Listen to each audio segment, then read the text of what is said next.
Hey everyone, it's Derek Correa here with Members for Members. We're going to be discussing the post-election protest hearing that took place in Pomona, California on February 19th. So we're going to be going over all the violations that occurred during our election. So this hearing was in relation to that. So as we all know, many of the members didn't receive ballots, and there's a reason for that. Many of the members were calling the Union Hall. No one was answering their phone on after hours. There's no voicemail, no directory. They also had issues with a wrong number, basically. So we found out the reasoning behind all this. So your local was actually handing out this flyer. If you see the highlighted phone number there, this is their campaign material. They told you to call if you wanted a ballot. You see that phone number? That phone number is incorrect. This is their own phone number. It's wrong. So if you wanted ballots, you still weren't going to get one. They also admitted that their phone service has been broken since November. So there was no way you're getting another ballot. So they're obviously trying to suppress the vote.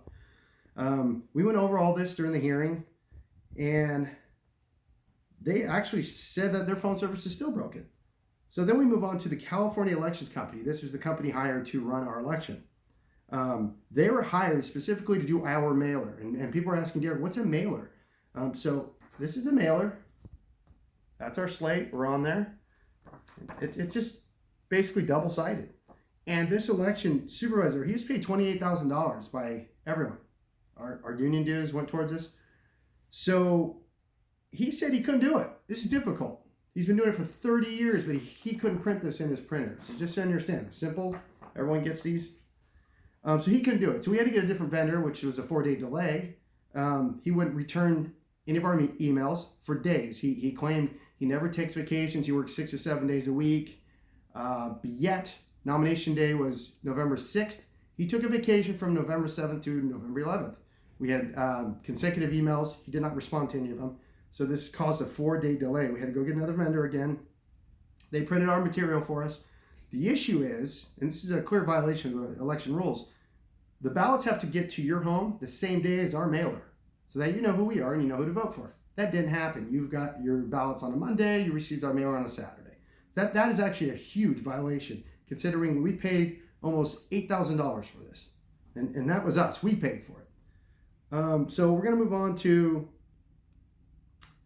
Jaime or Jamie. We still don't know how to pronounce his name. The lady, the recorder or reporter there at the hearing, she called him Jamie, so I'm still a little confused. Jamie Vasquez failed to provide us with an update work list. So this is all the companies under 542, right? We actually have to have that work list. We requested it in October. We didn't receive it till nomination day, November 6th. Unfortunately, they forgot to list some companies, including our satellite UPS in Rancho Bernardo, which is where our presidential candidate actually works. And this is an email from Jamie saying, hey guys, I forgot to add that one in there, not to mention the other ones they listed that aren't even in existence, okay? So we had that issue. That's a violation. Then we're going to move on to the election chairman. This is Jamie and the group. They decided to elect a chairman for our election who happens to be a retired business agent named Tomas Mendez. He actually worked for them for years. They gave him the only key to the P.O. box that all your ballots went to. This P.O. box is supposed to be behind in the post office in a secured area. But instead, they put it in the public area, which is right in the front. He had the only key to it. In fact, we never even received confirmation from the U.S. Post Office that they contacted the post office that this would be happening, okay? So what they did is they handed in as evidence, which could have been printed any time, but here's the best part about this. They actually wrote hand delivered. Look, they actually wrote that. We hand deliver this to the post office. This is actually very comical. So we don't know if the post office actually got it. And just to tell you, explain what a chairman is, what this election chairman is. It's supposed to be a neutral party. I don't know him. They don't know him. Yet, boy, do they know him. I mean, this is Jamie's profile pic on Facebook. That's Tomas. He's right here. They're like a big family. He's neutral, right? Yeah, he could do anything he wanted with that key and your ballots. So we're going to move on to the election supervisor. He denied our request to go and view the printing of our ballots. They print the ballots. We get to see how many were printed, what it looks like. Give you an idea. That's what it looks like. There's a copy of it. Okay.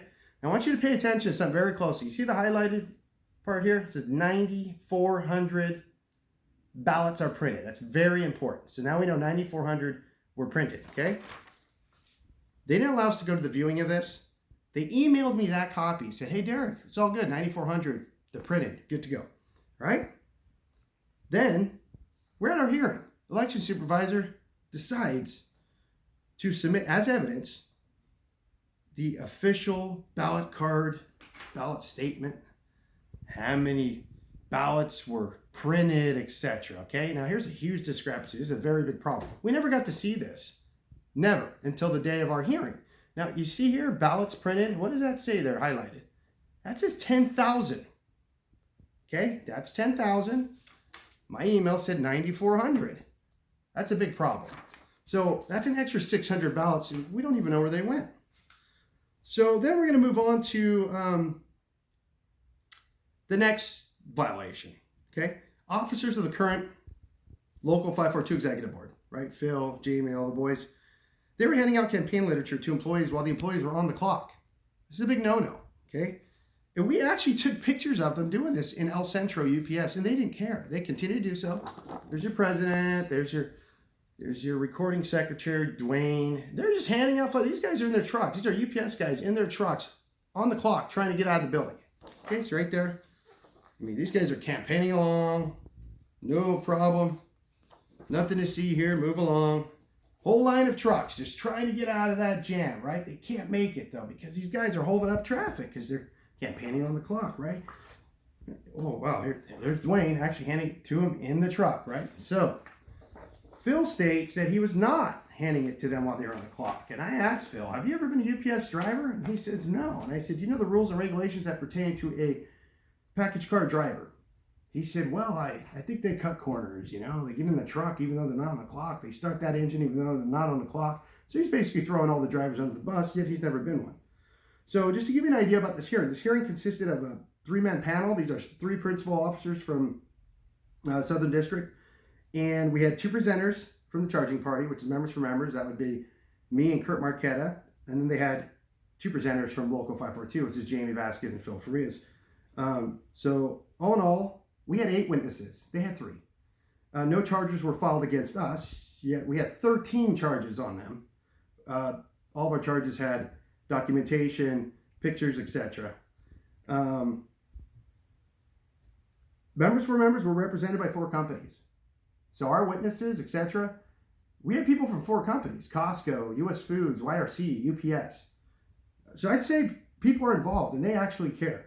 Our Joint Council 42, they're going to make a decision here in the next couple of weeks. And that's going to decide our future. We're going to find out if we're going to have a re-election. This is coming soon, guys. So I just want you to understand what took place, how much work went into this. This hearing took 11 hours, just so you understand how detailed we were in presenting our case.